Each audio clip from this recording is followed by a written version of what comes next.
Good morning. Morning మ్యాగజైన్కి స్వాగతం. ప్రముఖ దినపత్రికలు వస్తున్న వార్తలు వెనక జరుగుతున్న పరిణామాలు చూద్దాం.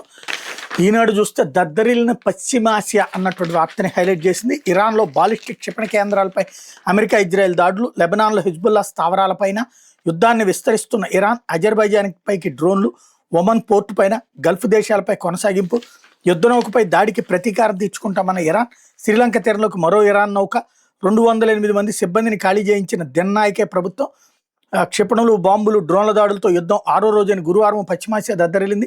కొత్త ప్రాంతాలకు దాడులు విస్తరించా. ఇరాన్లోని దీర్ఘశ్రేణి బాలిస్టిక్ క్షిపణి కేంద్రాలతో పాటు టెహ్రాన్తో సహా ఇతర నగరాలపై ఇజ్రాయెల్ వైమానిక దాడులు చేసింది. లెబనాన్లోని 80 హెజ్బుల్లా మిలిటెంట్లు కేంద్రాలపైన విరుచుకుపడింది. ఇరాన్ కూడా దాడులను కొనసాగించింది. ఇజ్రాయెల్లోని టెల్-అవీవ్, జెరూసలేముల మీద క్షిపణులు, డ్రోన్ల వర్షం కురిపించింది. కొత్తగా అజర్బైజాన్పై దాడులు చేసింది. ఒమన్ పోర్టు పైన దాడి చేసినట్టు సమాచారం. గల్ఫ్ దేశాలను ఇరాన్ మరోసారి లక్ష్యంగా చేసుకుంది. హిందూ మహాసముద్రం తమ యుద్ధ నౌకను ముంచేయడంపై ఇరాన్ తీవ్రంగా స్పందించింది అన్నట్టు వార్తని హైలైట్ చేశారు. లేకపోతే ఒక్కరు కాదు ముగ్గురు ముద్దు అంటూ ఇద్దరు అంతకు మించి పిల్లల్ని కంటే రెండో బిడ్డ నుంచి ఒక్కొక్కరికి 25,000, 18 ఏళ్ల వరకు ఉచిత విద్య, పేరెంటింగ్కి ఒక్కో బిడ్డకు అదనంగా నెల సెలవులు, పిల్లలు పుట్టని పేద దంపతులకు ప్రభుత్వ ఆసుపత్రులను IVF సేవలు, జనాభా నిర్వహణ విధానంపైన ముసాయిదా విడుదల చేసిన ముఖ్యమంత్రి చంద్రబాబు. నెలపాటు రాష్ట్రమంతా చర్చ. ఏప్రిల్ 1 నుంచి అమలు. రెండో బిడ్డ అంతకు మించి పిల్లలకు జన్మనిస్తే వారికి మెరుగైన పోషకాహారం కోసం పోషణ శిక్ష, సురక్షా ప్యాకేజ్ ఇస్తాం. ప్రస్తుతం 2.5 లక్షల సార్వత్రిక ఆరోగ్య బీమా కల్పిస్తున్నాం. ఎక్కువ మంది పిల్లలు కన్న వారికి అవసరమైతే ప్రత్యేకంగా బీమా కల్పిస్తాం. ప్రభుత్వ ఉద్యోగులు ఒకరి మించి పిల్లల కంటే పేరెంటింగ్ కోసం మగవారికి రెండో బిడ్డకు 1 నెల, మూడో బిడ్డకు మరో నెలపాటు అదనంగా సెలవులు ఇస్తాం అన్నట్టు విషయాన్ని ప్రకటించారు. ఇది ఆయన కరెక్టే, కానీ ప్రభుత్వ ఉద్యోగాలు చేసే వాళ్ళకి ఈ సెలవులు వస్తాయి. కానీ పిల్లలు కనేటటువంటి వాళ్ళల్లో ఇలాంటి వాటిలో ఎక్కువ మంది లేబర్ ఉంటారు. వాళ్ళకి సెలవు ఇస్తే గవర్నమెంట్ డబ్బులు ఇస్తుందా, అది ఇక్కడ మెయిన్ పాయింట్. లేకపోతే వైకాపా హయాంలో బీహార్ నుంచి ఏపీకి ఎందుకు వచ్చారు, డిప్యుటేషన్పై రావడంలో ఎవరు ప్రోద్బలం ఉంది, రఘురామ కస్టడీలో ఉన్నప్పుడు వైద్యులను ఎందుకు పిలిపించారు, బీహార్ క్యాడర్ IPS అధికారి సునీల్ నాయక్పై 5 గంటల పాటు ప్రశ్నల వర్షం, అరకొర సమాధానాలు, విచారణకు సహకరించు సునీల్ నాయక్, బీహార్ క్యాడర్కి చెందిన మీరు వైకాపా హయాంలో ఏ అవసరంతో ఏపీకి డిప్యుటేషన్పై వచ్చారు, ఏపీకి డిప్యుటేషన్పై వచ్చేందుకు మీకు ఎవరు సహకరించారు, దాని వెనక ఎవరు ప్రోద్బలమైన ఉందా, అప్పట్లో APCIDలో DIGగా మీరు నిర్వర్తించిన విధులేంటి, ఆ విభాగంలో పోస్టింగ్ కోసం ఎవరితోనైనా సిఫార్సులు చేయించారా, రఘురామ కృష్ణరాజుని అరెస్ట్ చేసి CID కస్టడీలో ఉంచిన రోజు రాత్రి ప్రత్యేకంగా వైద్యులను ఎందుకు పిలిపించారు, ఎవరిని అరెస్ట్ చేసినా ఇలాగే వైద్యులు పిలిపిస్తారంటూ బీహార్ క్యాడర్ IPS అధికారి సునీల్ నాయక్ దర్యాప్తు బృందం ప్రశ్నించడం సమాచారం. ప్రస్తుత శాసనసభ ఉపసభాపతి రఘురామ కృష్ణరాజు వైకాపాయంలో CID కస్టడీలో చిత్రహింసలు గురి చేసి హత్యాయత్నానికి పాల్పడడానికి కేసులో నిందితులైన ఆయన ఏపీ హైకోర్టు ఆదేశాల మేరకు గురువారం విచారణకు హాజరయ్యారన్నటువంటిది హైలైట్ చేశారు. అయితే చలో అహ్మదాబాద్ అంటూ ఉత్కంఠభరిత సెమీస్లో ఇంగ్లాండ్పై గెలుపు. T20 ప్రపంచ కప్ సెమీఫైనల్ ఇంగ్లాండ్ నుంచి తీవ్ర ప్రతిఘటన ఎదురైన తట్టుకుని టీమిండియా ఫైనల్ చేరింది. సంజు శాంసన్తో పాటు మిగతా బ్యాటర్లు చెలరేగడంతో భారత్ 7 వికెట్లకు 253 పరుగులు భారీ స్కోరు సాధించింది. అనంతరం స్కోరు 100 చేరడానికి ముందే ఇంగ్లాండ్ 4 వికెట్లు కోల్పోవడంతో భారత్ గెలుపు తేలిక అనుకున్నారంట. కానీ జాకబ్ బెతెల్ ఆకాశమే హద్దుగా చెలరేగిపోవడంతో ఇంగ్లీష్ జట్టు విజయానికి బాటలు వేసుకుంది. ఆఖరిలో బుమ్రా చివరి 2 ఓవర్లో 14 పరుగులు ఇచ్చి జట్టును గెలిపించారు. ఇంగ్లాండ్ 7 వికెట్ల నష్టానికి 246 పరుగులు చేసింది. టీమిండియా ఆదివారం అహ్మదాబాద్లో న్యూజిలాండ్తో ఫైనల్ ఆడబోతోంది. T20 ప్రపంచ కప్లో భారత్ ఫైనల్ చేయడం ఇది 4వసారి. 2007, 2024లో కప్పు గెలిచిన టీమిండియా 2014లో రన్నరప్గా నిలిచింది అన్నట్టు వార్తని హైలైట్ చేశారు. లేకపోతే బోనడలోనూ నైపుణ్యంతో కూడినటువంటి మార్పులు చేయాలి. రాష్ట్ర ఉన్నత విద్యామండలి చైర్మన్ ఆచార్య మధుమూర్తి ANAలో ఘనంగా విద్యా పరిశ్రమల సమ్మేళనం అన్నటువంటిది హైలైట్ చేశారు. లేకపోతే యువ ఉద్యోగులకు సామాజిక భద్రత ఏది, 2014 సెప్టెంబర్ తర్వాత 15,000తో చేరితే EPF పింఛన్ లేదు. డిపెండెంట్ పింఛన్ క్లెయిములు తిరస్కరిస్తున్న EPF హైదరాబాద్కి చెందిన ఒక వ్యక్తి 8 ఏళ్ల క్రితం ప్రైవేట్ సంస్థలో నెలకు 16,000 రూపాయల వేతనంతో ఉద్యోగంలో చేరాడు. అనారోగ్యం కారణంగా సర్వీసులో ఉండగా చనిపోయారు. వితంతు కుటుంబ పింఛన్ కోసం చేసిన దరఖాస్తు తిరస్కరణకు గురైంది. EPF పాస్బుక్లో ప్రతి నెల 8.33% EPS చందా చెల్లించినట్టుంది. 2014 సెప్టెంబర్ 1 తర్వాత 15,000 కన్నా ఎక్కువ వేతనంతో చేరిన వారికి ఉద్యోగుల పింఛన్ పథకం వర్తించదని, చెల్లించిన EPF చందా వెనక్కి తీసుకోవాలని EPF వెల్లడించింది. దీంతో ఆ కుటుంబానికి సామాజిక భద్రత ఆసరా లేకుండా పోయింది. IT, కార్పొరేట్, ఇతర కంపెనీలు 2014 సెప్టెంబర్ 1 తర్వాత కొత్తగా కార్మిక రంగంలోకి వచ్చిన నెలకు 15,000 వేతనం ఉద్యోగాల్లో చేరారా, ప్రతి నెల EPS చందా చెల్లిస్తున్నారా, అనుకోని సంఘటన ఏమైనా జరిగితే కుటుంబానికి కనీస పింఛన్ భరోసా వస్తుందనుకుంటారా, ఈ ఆశలపై EPF నీళ్లు చెల్లింది. 2014 సెప్టెంబర్ 1 తర్వాత 15,000కు పైగా వేతనంతో ఉద్యోగాలు చేరిన యువతకు EPS పథకం అర్హత లేదని డెత్ పింఛన్ క్లెయిములను తిరస్కరిస్తోంది. ఆపై EPSలో అమలు చేసిన మొత్తాన్ని వెనక్కి తీసుకోవాలంటుంది. దీనికి కనీసం వడ్డీ కూడా చెల్లించడం లేదు. 2014లో EPF గరిష్ట వేతన పరిమితి 6,500 నుంచి 15,000కు పెరిగింది. ఈ సమయంలో EPF ఒక సర్క్యులర్ జారీ చేసింది. 2014 సెప్టెంబర్ 1 తర్వాత 15,000కు పైగా వేతనం పొందితే ఎవరైనా కొత్తగా కొలువులో చేరితే ఆ ఉద్యోగి జీతం నుంచి 12% ఈపీఎఫ్ చందా, యజమాని చెల్లించే 12% చందా నేరుగా వారి పీఎఫ్ ఖాతాలో జమ చేయాలంది. ఈ 15,000కు మించిన వేతనంతో చేరిన వారికి ఉద్యోగుల పింఛన్ పథకానికి ఈపీఎఫ్ యాజమాన్యం చందా నుంచి బదిలీ చేయడానికి వీల్లేదండి. ఈ సర్కులర్ జారీ చేసిన ఈపీఎఫ్ ఈ మేరకు సాఫ్ట్వేర్లో మార్పులు చేయలేదు. యాజమాన్యాలు 15,000కు మించిన వేతనంతో ఉద్యోగాలు చేరిన వారికి ఈపీఎఫ్ చందాని ప్రత్యేక ఖాతాలో జమ చేసింది. ఆ యువ ఉద్యోగులు మరణించినప్పుడు పింఛన్ కోసం దరఖాస్తు చేసిన సందర్భంలో ఈపీఎస్ పథకం వర్తించదని చెప్పడంతో ఆయా కుటుంబాలు తీవ్ర క్షోభకు గురవుతున్నాయి అన్నటువంటి వార్తని హైలైట్ చేశారు. కాకపోతే నాదస్వర మాంత్రికుడు సుబాని కన్నుమూత అంటూ నాదబ్రహ్మ షేక్ మహబూబ్ సుబాని కన్నుమూశారు. తమిళనాడులోని ప్రముఖ పుణ్యక్షేత్ర శ్రీరంగంలో ఆస్థాన నాదస్వర విద్వాంసుడిగా ఉంటూ అనారోగ్యంతో అక్కడే తుదిశ్వాస విడిచారన్నటువంటి వార్తని హైలైట్ చేశారు. కాకపోతే నిబంధనలకు విరుద్ధంగా తిరుమలలో పుట్టినరోజు వేడుకలు. Divyala Madhuri, Bigg Boss fame Tanuja Tirumala Tirupati దేవస్థాన నిబంధనలకు విరుద్ధంగా వివరించారు. తనూజ పుట్టినరోజు సందర్భంగా తిరుమల కేక్ తీసుకొచ్చి అతిథి గృహంలో కట్ చేశారు. కేక్ను తిరుమలకు తీసుకెళ్లడం, కట్ చేయడం తిరుపతి దేవస్థాన నిబంధనలకు విరుద్ధం. గురువారం ఎమ్మెల్సీ దువ్వాడ శ్రీనివాస్, మాధురి, తనూజ శ్రీవారి దర్శనార్థం తిరుమలకు వచ్చి శ్రీ పద్మావతి విచారణ కేంద్ర పరిధిలోని శ్రీ విభవ అతిథి గృహాన్ని తీసుకున్నారు. అందులో మాధురి తనూజతో కేక్ని కట్ చేయించారు. ఈ వేడుకను వీడియో తీయించి తన ఇన్స్టాగ్రామ్లో పోస్ట్ చేశారు. వ్యవహారాన్ని తిరుపతి దేవస్థానం ఉన్నతాధికారులు పరిశీలిస్తున్నారు. గతంలో దువ్వాడ శ్రీనివాస్, మాధురి శ్రీవారి ఆలయం ఎదుట ఫోటో షూట్ చేయడం వివాదాస్పదమైన విషయం తెలిసిందే అంటున్నారు. ఇకపోతే సాక్షి వచ్చేటప్పటికి ఆశయమే ఆగ్రహ జ్వాలై అంటూ చంద్రబాబు ప్రభుత్వ నిరంకుశత్వంపై కథం తొక్కిన ఆశా వర్కర్లు రాష్ట్రం నలుమూల నుంచి భారీగా తరలి వచ్చిన కార్యకర్తలు రైళ్లు, బస్సులు, ప్రైవేటు వాహనాలు విజయవాడకు రాక నినాదాలతో దద్దరిల్లిన విజయవాడ ధర్నా చౌక్. వెట్టి చాకరీ బానిసత్వానికి వ్యతిరేకంగా రణన్ నినాదం. రెయిన్బౌల్లో సర్వేల పేరుతో వేధిస్తున్నారు. ఆగ్రహం పెరుగుతున్న ధరలకు అనుగుణంగా కనీస వేతనాలు ఇవ్వాలని డిమాండ్. ఎన్నికల హామీలు అమలు చేయని చంద్రబాబు కూటమిపై ఐక్య పోరాటాలకు సంసిద్ధం. ప్రభుత్వ విధానాలు మార్చుకోకుంటే ఉద్యమాన్ని ఉధృతం చేస్తామని హెచ్చరిక. ఉక్కు సంకల్పంతో ఉదయం నుంచి సాయంత్రం వరకు రోడ్లపై టెంటల్లో కూర్చుని నిరసన. చంద్రబాబు సర్కార్ నిరంకుశత్వంపై ఆశా కార్యకర్తలు గర్జించారు. ఆశయ సాధన కోసం రణనినాదం మోగించారు. ప్రభుత్వ విధానాలు, వెట్టి చాకిరి బానిసత్వంపై నిప్పులు గెక్కారు. బెజవాడలో మండుటెండను లెక్క చేయక నిరసన గళమెత్తారు. 10 డిమాండ్లతో పాటు బాబు కూటమికి అల్టిమేటం ఇచ్చారు. సర్కార్ వెన్నులో వణుకు పుట్టించారు అన్నటువంటి వార్తను హైలైట్ చేశారు. సర్కార్ ఎక్కడా వనకట్లేదు, ఏమీ లేదు. ఈ నిరసనలో ఇదివరకు తెలుగుదేశం, జనసేన వాళ్ళు ప్రోత్సహించేవాళ్ళు, వాళ్ళ మీడియా ప్రోత్సహించేది. ఇప్పుడు వీళ్ళు ప్రోత్సహిస్తున్నారు. అంతమించి వాళ్ళ మీద విపరీతమైనటువంటి సానుభూతి, సంతోషం, లేకపోతే వణికిపోవడం అన్నటువంటి ప్రభుత్వాల్లో లేదన్న విషయం మర్చిపోతుంది సాక్షి. లేకపోతే యుద్ధ బేభత్సం అంటూ పశ్చిమాసియాలో కొనసాగుతున్న కల్లోలం. అమెరికా చమురు నౌకపై ఇరాన్ దాడి మంటల్లో చిక్కిందన్న ప్రభుత్వ వర్గాలు. ఇరాక్, కువైట్లోను చమురు నౌకలపై దాడి. యుఏఈ, అజర్బైజాన్, దోహాపై బాంబులు. ఇరాన్ నౌకాశ్రయంపై విరుచుకుపడ్డ అమెరికా. దేశవ్యాప్తంగా భారీగా క్షిపణి బాంబు దాడులు. లెబనాన్పై దాడులను పెంచిన ఇజ్రాయెల్ అన్నటువంటి వార్తని హైలైట్ చేశారు. అట్లాగే ఫైనల్లో భారత్ అంటూ T20 ప్రపంచ కప్ నిలబెట్టుకుని తొలి జట్టుగా ఘనత సాధించేది భారత్ మరో అడుగు దూరంలో నిలిచింది. 2024 ఛాంపియన్ వరుసగా రెండోసారి ఫైనల్లో అడుగుపెట్టింది. ముంబైలో గురువారం జరిగిన సెమీఫైనల్లో భారత్ 7 పరుగుల స్వల్ప తేడా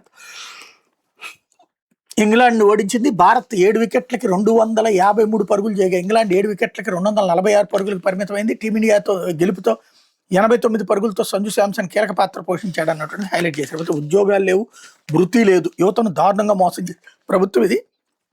మండల్లో బాబు సర్కార్పై తీవ్రస్థాయిలో ధ్వజమెత్తిన వైఎస్ఆర్సీపీ ఎమ్మెల్సీలు. అధికారం కోసం కూటమిచ్చి నిరుద్యోగ వృత్తి, ఉద్యోగాల కల్పన హామీలపై శాసన మండలి అట్టుడికింది. 5 ఏళ్లలో 20 లక్షల ఉద్యోగాలు కల్పిస్తామని ప్రకటించి సభలో ఒక లెక్క, మండల్లో మరో లెక్క చెప్తున్నాను. వైఎస్ఆర్సీపీ ఎమ్మెల్సీలు ప్రభుత్వంపై ధ్వజమెత్తారు. సీఎం 6,28,320 ఉద్యోగాలు అంటారు. మండల్లో 5,72,280 ఉద్యోగాలు అంటున్నారు. వీటిలో ఏది నిజమని నిలదీశారు. జాబ్ క్యాలెండర్ ఇవ్వకుండా ఎందుకు తాత్సారం చేస్తున్నారని ప్రశ్నించారు. ప్రభుత్వం అబద్ధాలతో యువతను దారుణంగా మోసం చేస్తుంది, మండిపడ్డారన్నటువంటిది హైలైట్ చేశారు. అయితే రాజ్యసభకు నితీష్ నామినేషన్. బీహార్ ముఖ్యమంత్రి నితీష్ కుమార్, బీజేపీ చీఫ్ నితిన్ నబీన్ సహా 5 గురువారం ఎన్డీఏ తరపున రాజ్యసభ అభ్యర్థులుగా నామినేషన్లు వేశారు. నితీష్ కుమార్ రాజీనామాతో ఖాళీ అవుతున్న సీఎం పదవిని బీజేపీ నేత చేపడతారని భావిస్తున్నారు అన్నటువంటిది హైలైట్ చేశారు. అయితే ఒకరు వద్దు ముగ్గురు ముద్దు అంటూ ఏదైతే ఇంతకుముందు ఈనాడులో చూసినటువంటిది చంద్రబాబు గారి ప్రోత్సాహకాలను గురించినటువంటిది హైలైట్ చేశారు. లేకపోతే శాంతి భద్రతల్లో అట్టడుగున ఏపీ. వైఎస్ఆర్సీపీ లీగల్ సెల్ అధ్యక్షుడు మనోహర్ రెడ్డి రాష్ట్రంలో వ్యవస్థలని కుప్పకూలని, శాంతి భద్రత క్షీణించాయని వైఎస్ఆర్సీపీ లీగల్ సెల్ అధ్యక్షుడు మనోహర్ రెడ్డి చెప్పారు. ప్రభుత్వం ప్రత్యర్థి రాజకీయ పార్టీలను వేధించేందుకు అధికారులను ప్రైవేట్ సైన్యాలు వాడుకుంటుందని ఆగ్రహం వ్యక్తం చేశారు. నెల్లూరులోని వైఎస్ఆర్సీపీ జిల్లా కార్యాలయం గురువారం ఏర్పాటు చేసిన విలేకరుల సమావేశంలో ఆయన మాట్లాడారు. సీఎం హోంమంత్రి నియోజకవర్గాల్లో హత్యలు, లైంగిక దాడులు, గంజాయి విక్రయాలు యథేచ్ఛగా జరుగుతున్న ప్రభుత్వం పట్టించుకోవడం లేదని మండిపడ్డారు. ఆలయాలకు వెళ్లే భక్తులకి కూడా రక్షణ లేని పరిస్థితి నెలకొందన్నారు అన్నటువంటిది హైలైట్ చేశారు. లేకపోతే డ్రగ్స్ ఉచ్చులో బెంగళూరు విద్యార్థులు పోలీసులు తనిఖీల్లో వెలుగు చూసిన వైనం 585 మంది శాంపిల్ సేకరిస్తే 31 మందికి పాజిటివ్. బెంగళూరులో తరచూ పోలీసు దాడుల్లో భారీగా మత్తు పదార్థాలు పట్టుబడుతున్నాయి. డ్రగ్స్ వ్యాపారులు, ఐటీ, బీటీ కంపెనీలు, స్కూళ్లు, కాలేజీల వద్ద విక్రయిస్తున్నారు. తాజాగా డ్రగ్స్ వ్యతిరేకంగా సిలికాన్ సిటీ బెంగళూరులో పోలీసులు చేపట్టిన ఆకస్మిక తనిఖీల్లో విద్యార్థులు మత్తు పదార్థాలను సేవించినట్టు బయటపడింది. నగర పశ్చిమ విభాగంలోని 6 విద్యా సంస్థలు, 2 హాస్టల్స్లో గురువారం ఈ తనిఖీలు నిర్వహించారు. అధికారులు, ప్రభుత్వ వైద్యుల సహకారంతో సుమారు 1200 మంది విద్యార్థుల నుంచి రక్తం శాంపిల్స్ తీసుకున్నారు. ఇందులో 585 మంది శాంపిల్స్ ర్యాండమ్గా పరిశీలించగా 31 మంది డ్రగ్స్ సేవిస్తున్నట్టు తెలిసింది. వీళ్ళంతా 8వ తరగతి నుంచి డిగ్రీ చదువుతున్న వారే కావడం గమనార్హం. వారి తల్లిదండ్రులకు సమాచారం ఇచ్చారు. మత్తు పదార్థాల అలవాటు నుంచి విముక్తి కల్పించిన డీజీపీ ఎంఏ సలీం ఇప్పటికే సన్మిత్ర పథకాన్ని ప్రారంభించారు. మరోవైపు పోలీసులు విద్యార్థులకు డ్రగ్స్ ఎలా లభిస్తున్నాయనే దాని మీద లోతుగా విచారిస్తున్నారన్నటువంటిది హైలైట్ చేశారు. భారత్కు త్వరలో తిరుమంగై అల్వార్ విగ్రహం తిరిగి అప్పగించడం బ్రిటిష్ ప్రభుత్వం. ఆక్స్ఫర్డ్ విశ్వవిద్యాలయంలోని అష్మోలియన్ మ్యూజియంలో ఉన్న తమిళనాడుకి చెందిన 16వ శతాబ్దపు తిరుమంగై అల్వార్ విగ్రహాన్ని బ్రిటిష్ ప్రభుత్వం భారత్కి తిరిగి అప్పగించేందుకు సిద్ధమైంది. తమిళనాడులోని అలత్తూర్ వీరచోళపురం దేవాలయాల నుండి కాంస్య విగ్రహం గతంలో దోపిడీకి గురైందని గుర్తించారు.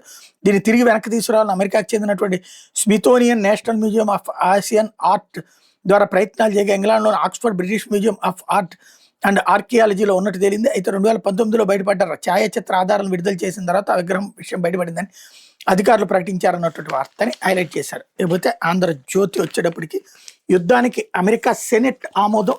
అమెరికా, ఇజ్రాయెల్, ఇరాన్ యుద్ధాన్ని త్వరగా ముగించాలి, చర్చలతో వివాదాలను పరిష్కరించుకోవాలి. చైనా యుద్ధానికి అమెరికా సెనెట్ ఆమోదం నిలిపేయాలన్న తీర్మానానికి వ్యతిరేకంగా ఓటు అంటూ యుద్ధం సెప్టెంబర్ దాకా ట్రంప్ చెప్పింది 4 వారాల తర్వాత మరింత కాలం కొనసాగొచ్చని అమెరికా రక్షణ మంత్రి 100 రోజులకు అదనంగా నిఘా సిబ్బంది కావాలని పెంటగానికి America Central Command note. America మిత్ర దేశాలకు ఇంటర్సెప్టర్ క్షిపణుల కొరత, షహీద్ డ్రోన్లకు తక్కువ ఖర్చు అడ్డుకునేందుకు యాంటీ డ్రోన్ వ్యవస్థలను సమకూర్చుకునే చర్యలు, మరో 6 నెలలు యుద్ధం కొనసాగే ఛాన్స్, ఇరాన్పై దాడులు తీవ్రత పెంచిన ఇజ్రాయెల్, అమెరికా, టెహ్రాన్లోని మిలిటరీ కాంపౌండ్పై 250 బాంబులు, Tel Aviv, Meron radar type బేసుల మీద ఇరాన్ క్షిపణ దాడి, ట్రంప్ రక్తం చెందాలి, ఇరాన్ మతాధికారి.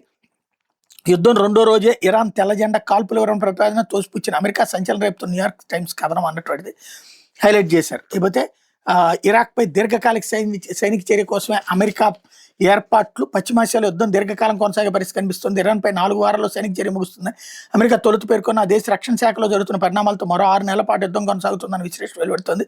ఇరాన్లో మరో 100 రోజుల పాటు ఆపరేషన్ కొనసాగేందుకు సరిపడే స్థాయిలో అదనంగా మిలిటరీ ఇంటెలిజెన్స్ అధికారులను కేటాయించాలని రక్షణ శాఖ ప్రధాన కార్యాలయం పెంటగాన్కి అమెరికా సెంట్రల్ కమాండ్ తాజాగా ప్రతిపాదనలు పంపినట్టు తెలిసింది.